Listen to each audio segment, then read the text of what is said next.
그래서 이거 하나 더 말씀드리면 스토리보드에서도요. 카메라 움직이는 거 뭐 줌인한다, 뭐 줌아웃, 뭐 페이드아웃 뭐 이런 식으로 뭐 이렇게 다양하게 표현하는 것들이 있는데 모르시면 안 하셔도 돼요. 굳이 그걸 꼭 반드시 표현을 해야 되는 건 아니고요.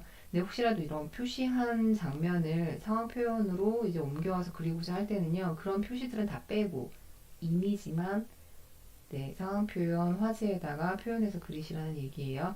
그 다음 채색은 반드시 수채화 물감으로 채색을 하시고요.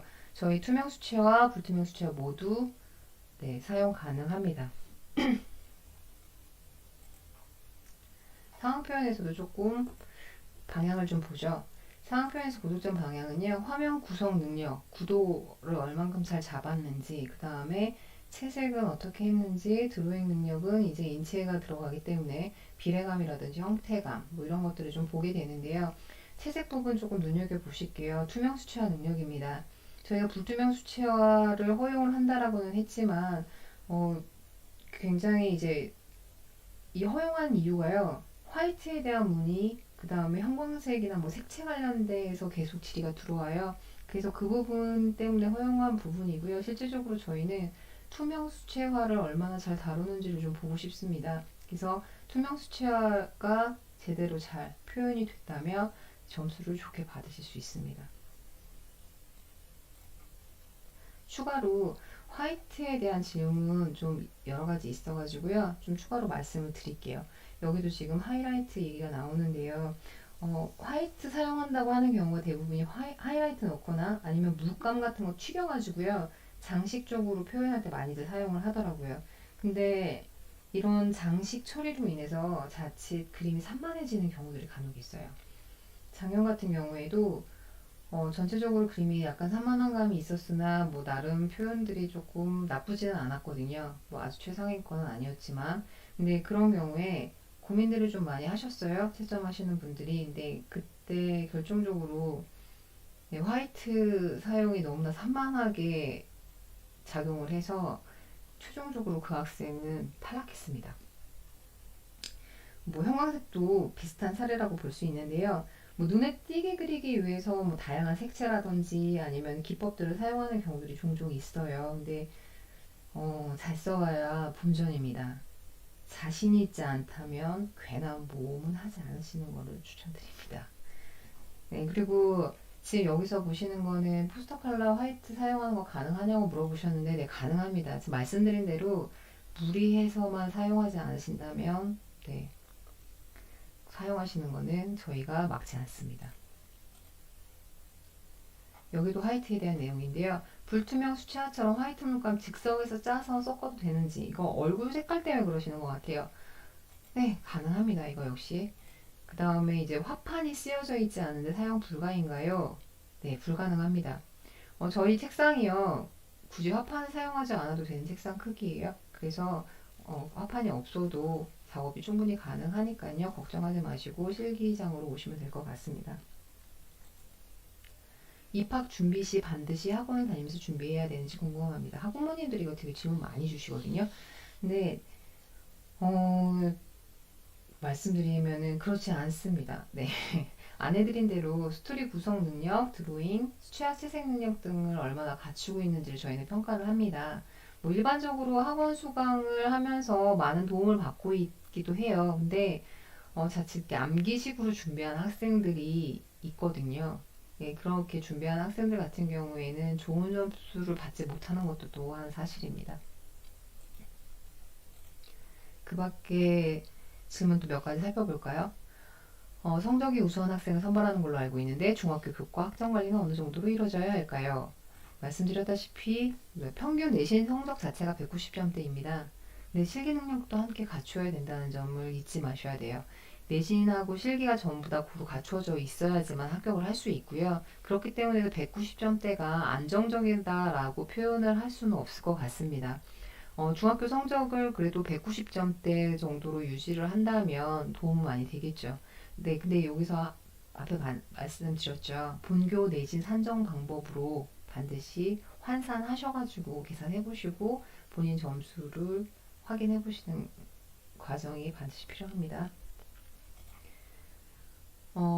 성적대는 이미 말씀드렸고요. 합격작 어떤지 궁금하시다고 했는데 죄송합니다. 합격작은 공개할 수가 없습니다. 기출문제 한번 볼까요? 기출 주제들 한번 볼게요. 2016년도부터 2020년도까지 지금 어떤 상황들을 주어지고요. 그 다음에 그와 관련된 이야기를 만들어내는 방식으로 문제가 주어집니다. 작년 같은 경우에는 문제가 좀 이미지로 제시가 됐어요. 문제지 한번 자세하게 보시죠. 왼쪽이 특별전형, 오른쪽이 일반전형입니다. 이미지가 주어지고요. 조건이 달립니다. 그 조건을 반드시 이행을 해야 되고요. 조건이 제대로 갖춰지지 않았다면 감점 요인이 됩니다. 네, 지금은 이미지가 주어졌는데요. 이미지 이외에 글의 한 부분이 주어질 수도 있습니다. 그건 참고하시면 도움이 되실 것 같아요.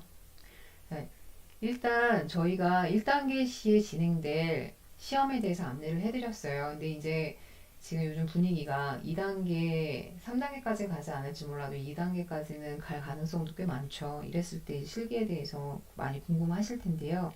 지금 방식은 저희가 대면이나 온라인 면접으로 지금 안내 공고 나간 걸로는 아마 온라인 실기 시험을 본다라고 되어 있을 거예요. 근데 저희 변경이 되었습니다. 근데 이거는 아직 승인되기 전 단계라 지금 확실하게 말씀을 드릴 수는 없는데 만약에 승인이 된다면 저희는 면접 과정에서 간단한 실기 테스트를 보게 될 거예요.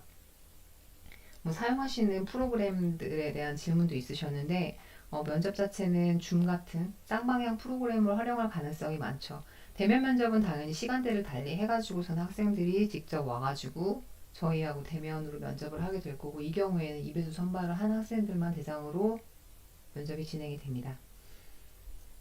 그러면 어떤 식으로 실기 테스트 하는지도 궁금하실 거예요. 내용으로 보면 간단한 인체 드로잉 능력 정도, 그 정도 확인하는 정도로만 간단하게 저희가 앞서 열심히 지금 설명드린 실기는 다 사라지는 거고요. 간단한 인체 드로잉 능력 확인하는 정도로 마무리가 될 것 같습니다. 이거와 관련된 부분은요, 교육청 승인 후에 홈페이지에 자세하게 기재하도록 하겠습니다. 그럼 지금부터는 2022학년도 내년도 입시가 어떻게 바뀌는지에 대한 좀 설명을 드릴게요. 보시는 것과 같이 주어진 주제에 따라 이야기를 구성하고 구성한 이야기를 12컷의 이미지 보드로 표현하시오. 이런 방식으로 아마 문제가 제시가 될 거예요. 비교를 해보시면 2021학년도 스토리보드하고 상황 표현으로 이제 앞서 설명드린 내용으로 시험을 보게 되는데 2022학년도에는 이야기 구성은 이제 텍스트 형식으로 글로 표현을 하게 되고요. 스토리보드하고 상황 표현이었던 부분들이 이제 이미지 보드로 합쳐지게 됩니다. 예전에 스토리보드에서 스토리텔링하고 드로잉을 보고 상황 표현에서 채색 능력하고 화면 구성을 봤다면 지금 2022학년도에서는 글쓰기 스토리텔링에 대한 부분은 글쓰기로 아예 빠져나오고요. 그 다음에 전체적인 그 스토리를 구성하는 이미지들 있죠. 그 이미지들을 전부 다 채색하는 방식으로 드로잉 능력과 채색 능력을 확인을 하게 될 거고요. 배점 같은 경우에는 50대 50으로 동일했습니다. 근데 이제 글쓰기는 30점, 그 다음에 이미지 보드를 통해서 표현하는 이미지는 70점이 되게 돼 있습니다. 양식 한번 보실게요. 15줄 이내에 짧은 스토리를 완성을 하게 됩니다. 물론 주제하고 조건에 맞게요. 그 다음 배점은 30점이 되는 거고요. 이미지 보드는 그 이미지를 기본으로 해가지고 작성한 작성한 이제 스토리를 기본으로 해가지고요. 12컷의 이미지로 표현을 하게 됩니다. 예, 가로는 이제 순서예요. 이 방향으로 가는지, 이 방향으로 가는지, 거기에 대한 순서를 표시하라는 표시이고요. 그 다음에 총 12컷으로. 채색은 전부 다 하셔야 됩니다. 한 프레임만 채색을 하는 게 아니고요. 전부 다 12컷 전부 다 표현을 해야 되는 거고요. 채색 방식은 수채화입니다. 배점은 총 70점이 되겠습니다. 이와 관련해가지고 이미지 보드에 대한 궁금증이 좀 있으셨는데요. 수채화로 해야 되는 건지 아니면 다른 도구 지참해도 되는지에 대한 질문이었어요.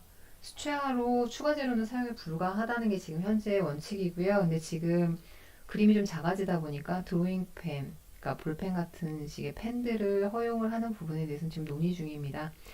재료 및 상세한 내용은요, 2021년 3월 중에 홈페이지에 공지할 예정이니까요. 그때 확인 다시 한번